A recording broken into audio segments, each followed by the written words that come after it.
আওয়ামী লীগ তাদের কার্যকালে পুরো সময়টা ভারতকে খুশি রেখেছে, ভারতের বিশ্বস্ততা অর্জন করেছে এবং ভারত যে কোনো বিচারে আওয়ামী লীগের উপর নির্ভর করে, ডিপেন্ড করে। তো এই যে ভারতের উপর আওয়ামী লীগের বিশ্বস্ততা, আওয়ামী লীগের উপর ভারতের বিশ্বস্ততা এটা এখনো আছে। যদি না থাকতো তাহলে শেখ হাসিনা এবং অন্যান্য যারা আছেন তাদের সবাইকে ভারত যেভাবে আশ্রয় দিচ্ছে, প্রশ্রয় দিচ্ছে, সহযোগিতা করছে এবং কেবলই মাত্র আওয়ামী লীগের জন্য ডক্টর মোহাম্মদ ইউনূসের মতো একজন বিশ্ববরেণ্য ব্যক্তি বাংলাদেশের ক্ষমতায় ১৭ মাস থাকা সত্ত্বেও তাদের দিকে ফিরে তাকায়নি। তো কাজেই বাংলাদেশের রাজনীতিতে আওয়ামী লীগকে ওয়াক ওভার দেওয়ার জন্য, আওয়ামী লীগের অনুপ্রবেশ ঘটানোর জন্য, আওয়ামী লীগের প্রত্যাবর্তন নিশ্চিত করার জন্য ভারত করছে না এমন কোনো কর্ম নেই। তারা যত রকম পলিসি লেভেল আছে, যত রকম চাপ আছে, তাপ আছে এবং তাদের যত সফট পাওয়ার আছে এটা তারা করছে। এবং ইরানের এবং আমেরিকার যদি যুদ্ধটা না হতো এতদিন মানে ভারতের চাপে আমরা দিশাহারা হয়ে পড়তাম। এই যুদ্ধের ফলে সারা পৃথিবী এখন ইয়ানফসি করছে। ভারত নিজেরাই তাদের সমস্যা নিয়ে ভীষণ রকম চিন্তিত, বিব্রত। কাজে এই যুদ্ধের কারণে তারা বাংলাদেশের বিষয়ে, শেখ হাসিনার বিষয়ে, আওয়ামী লীগের বিষয়ে তারা স্থিরভাবে সিদ্ধান্ত নিতে পারছে না। কিন্তু তারপরেও কিন্তু তাদের কূটনীতি থেমে নেই। পরিস্থিতি যখন স্বাভাবিক হবে ভারত এখানে যা কিছু করার আওয়ামী লীগকে ফিরিয়ে আনার চেষ্টা করবে। বিকল্পভাবে তারা বিএনপির সঙ্গে সম্পর্কটা রক্ষা করবে কেবলমাত্র আওয়ামী লীগকে ফিরিয়ে আনার জন্য। এবং এর জন্য বিএনপির মাথায় হাত দেওয়া দরকার, পিঠে হাত দেওয়া দরকার, বিএনপিকে যে কোনো সুযোগ সুবিধা দেওয়া দরকার, তা সেটা করবে। এবং তারা জানে যে আওয়ামী লীগ যদি কোনো মতে রাজপথে নামতে পারে, বাংলাদেশে একবার যাকে বলা হয় প্রবেশ করতে পারে এবং শেখ হাসিনা যদি বাংলাদেশে এসে জেলখানাতেও যায়, তবুও আওয়ামী লীগের যে শক্তি, এই শক্তি হবে দুর্নিবার, এই শক্তি হবে অজেয়, এই শক্তি হবে নিয়ন্ত্রণহীন। একাগারের সময় শেখ হাসিনা, খালেদা জিয়া দুজনেই জেলখানাতে ছিলেন। আবার এখন যদি শেখ হাসিনা জেলখানাতে থাকেন, ওই জেলখানাটি একটা তীর্থকেন্দ্রে পরিণত হবে, যেখানে তাকে রাখা হবে তার চারিপাশে হাজার হাজার নেতাকর্মী আলু, পটল, বেগুন নিয়ে ঠিক সেই 111-এর মতো তারা বসে থাকবে। এটি সরকারের জন্য একটা বিরাট অস্বস্তিকর পরিস্থিতি হবে এবং এর মধ্যে যত ঘটনা ঘটবে সেটিকে আওয়ামী লীগ ক্যাশ করার চেষ্টা করবে।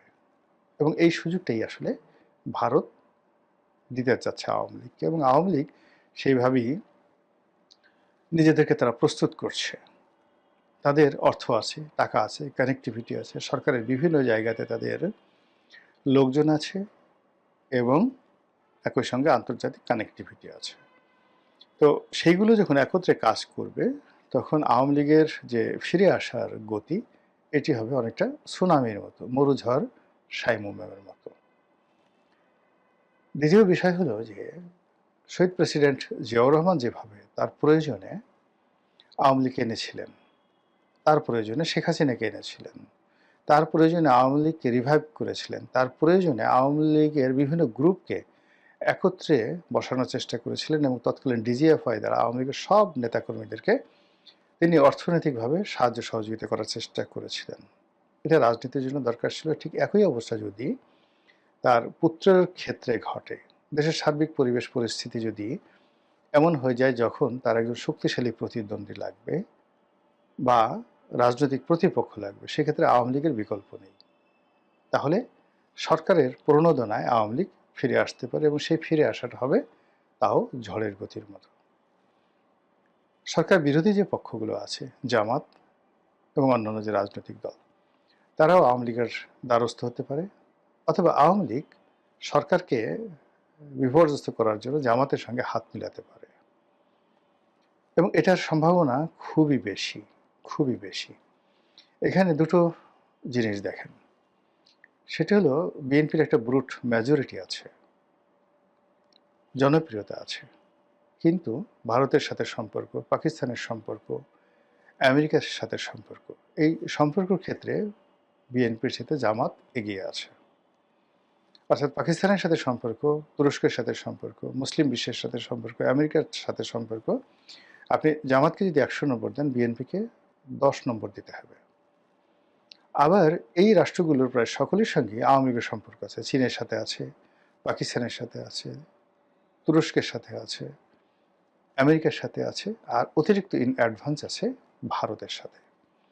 তো ভারতের যে মনোভাব, জামাতের ব্যাপারে যে মনোভাব ভারতের রয়েছে, যদি আওয়ামী লীগ ছাড় দেয় বা আওয়ামী লীগ সুপারিশ করে, তাহলে জামাতের সাথে দিল্লির একটা সম্পর্ক গড়ে উঠতে পারে, এবং সেটা হলে বিএনপি দুই চোখে অন্ধকার দেখবে। তখন সরকার যতই কঠোর হোক, যতই ফাঁসি দেখ, যা কিছু করুক না কেন, সেক্ষেত্রে শেখ হাসিনার যে আগমন এবং আওয়ামী লীগের আগমন এটি বন্ধ করতে পারবেন না। এই ভিডিওর দ্বিতীয় অংশ, যে এরকম ঘটনা যখন ঘটবে শেখ হাসিনা ততদিন জীবিত থাকবেন কিনা। ফার্স্টে হলো, শেখ হাসিনার বয়স এখন প্রায় ৭৮ বছর। ডক্টর মোহাম্মদ ইউনূস তার 10 বছরের বড়, সারা দুনিয়া ঘুরে বেড়াচ্ছে টন টন, এবং কথাবার্তা বলতেছে, তাতে মনে হয় যে সে 100 বছরের আগে সে একটু বসবে না, সারা দুনিয়া চষে বেড়াচ্ছে। তো শেখ হাসিনার যে শরীর স্বাস্থ্য, এটা ডক্টর মোহাম্মদ ইউনূসের চাইতে সুস্থ।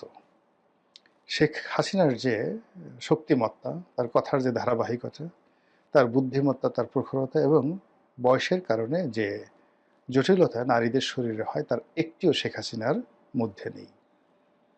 বরং মনে হচ্ছে ক্ষমতা হারিয়ে তার বুদ্ধি বেড়ে গেছে, ক্ষমতা হারানোর পরে তার সাহস বেড়ে গেছে। এবং কলকাতাতে, দিল্লিতে এই যে আওয়ামী লীগের নেতাকর্মী যারা আছে, তাদের সঙ্গে কথা বলতে গিয়ে তিনি যে দৃঢ়তা দেখাচ্ছেন, এটি তার যারা প্রতিপক্ষ রীতিমতো তাদেরকে অবাক করছে। তো সেক্ষেত্রে যদি বিধাতার ডাক না আসে, আল্লাহর ডাক না আসে, আল্লাহ যদি হজরত আজরাইল আলাইহিস সালামকে শেখ হাসিনার কাছে না পাঠান, যে ওর জানটা কবজ করে নিয়ে আসো, তাহলে শেখ হাসিনা এখন যে অবস্থা, যদি অসুস্থতা না হয়, তিনি হয়তো 100 বছর বাঁচলেন। মাহাথির মোহাম্মদ এখন 100 চেয়ে বেশি বয়স, পরিপূর্ণভাবে সুস্থ আছেন। তো রাজনীতিতে যদি এখন ৭৮ বছর বয়স ধরেন, সেখান থেকে যদি আপনি 100 বছর বয়স ধরেন, তাহলে এখনও কত বছর? 28 বছর, 28 ইয়ার্স। বাদ দেন 90 বছর পর্যন্ত যদি থাকে, তবু তো 12 বছর। রাজনীতি এত জটিল একটা বিষয়, এখানে তো 12 সেকেন্ডের যে মূল্য, 12 সেকেন্ডে তছনছ হয়ে যায়, 12 মিনিটের দরকার হয় না। তো সেক্ষেত্রে কিভাবে কি ঘটবে আগামীতে, একমাত্র আল্লাহ রাব্বুল আলামিন জানে। এখন যেভাবে দেশের গড় আয়ু বৃদ্ধি পাচ্ছে, যেভাবে আল্লাহ শেখ হাসিনাকে সুস্থ রেখেছেন, যেভাবে শেখ হাসিনা কথাবার্তা বলে যাচ্ছেন, এতে তো আসলে বজ্রপাত ছাড়া, মানে শেখ হাসিনার ইমিডিয়েট মৃত্যু সম্ভব হচ্ছে না। তো যার জন্য শেখ হাসিনার যারা প্রতিপক্ষ, তার ব্যাপারে যাদের আতঙ্ক রয়েছে, সে আতঙ্ক মনে হচ্ছে খুব সহসা কাটবে বলে